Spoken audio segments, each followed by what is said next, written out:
So looking back over this month, who's taken the most advantage of it and really grown the most or showed you the most? I think it's collectively a lot of guys have gotten better. I think the guys up front have done an outstanding job. And then there's just collectively some of the older guys have done, have improved or spending a lot of time trying to motivate guys. Like sometimes when you're a good player, you just worry about yourself and making your plays. They're not only making plays, but they're trying to help other guys. They're helping us as a coaching staff. And that stuff, I mean, you can't put a price on those things. So the guys like Isaiah and Chase, they're kind of the guys I keep talking about over and over again. That don't really, and that, Kanai's done a great job too. Where do you feel like guys like Corey and Rayshawn are in terms of learning the playbook? They're getting closer. Yeah, they're getting closer. They have to play. They're going to play. What kind of role on defense? It depends. It's just the accountability part of it. They're getting better every day because we're starting to simplify too. We're getting into a game plan mode right now for San Jose. So it's not a gigantic playbook, it's a handful of calls. So as we go through the week, we'll just evaluate it. And then what we normally do on Thursdays is sit down personnel-wise and say, okay, listen, Corey's going to play this amount of plays, Rayshawn's going to play this amount of plays, regardless of what's going on in the game, we need to get them in because their development's going to be really important. Because most of the time what you end up seeing is when you get to game 6 or 7, those guys, once they get a couple games under their belt, they really start to take off. So we have to play them early. What are your expectations for Sofsher? Well, it's to be seen. We're waiting to see him be 100%, and we're just. I'm being as patient as we can be, and just waiting on the medical stuff. So we're just.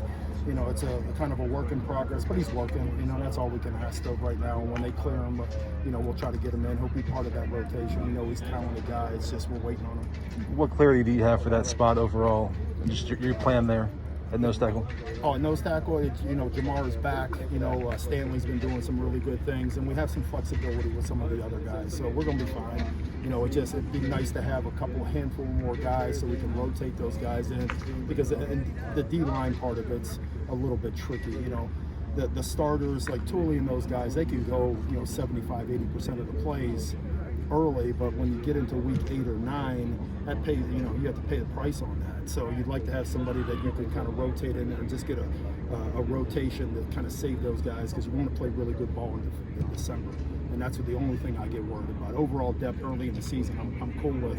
But just later on, that we start to think about other plans to try to protect those guys.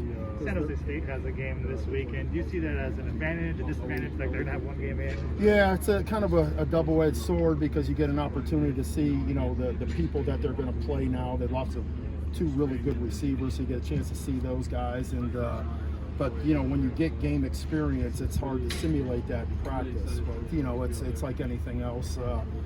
I think for us personally, just having an opportunity to see what they're going to do. I know they'll do some things that are different, versus us. But I think it would help us to be able to see who they're playing in certain spots where they lose a couple guys.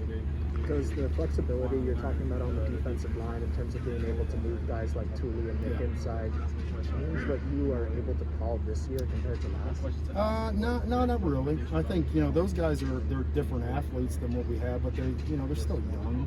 We're gonna do what we do, but we just got out of fall camp, so we kind of put it all out there, and then we kind of look at like, okay, we're good at this, we're not so good at this.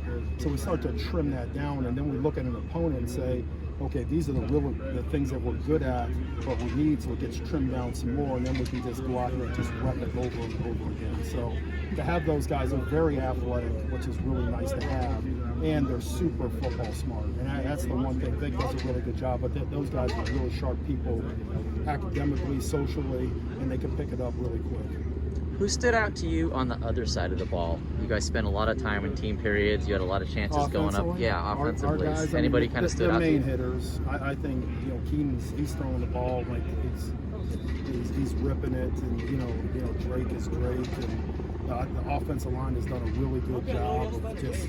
They've been really, really physical. So a collection of guys, and every day it's normally somebody else, So the running backs can have a big day. The outside receivers, you saw Taj the other day had a really good day. So it's a collection of guys. But the heavy hitters have had outstanding camps, and I'm really proud of Drake because sometimes you're an elite guy, the guy, the first round guy. Sometimes doesn't do things full speed all the time. That guy is a warrior, you know. I mean, I honestly say, like, I've been around some big time people before, and that kid's special.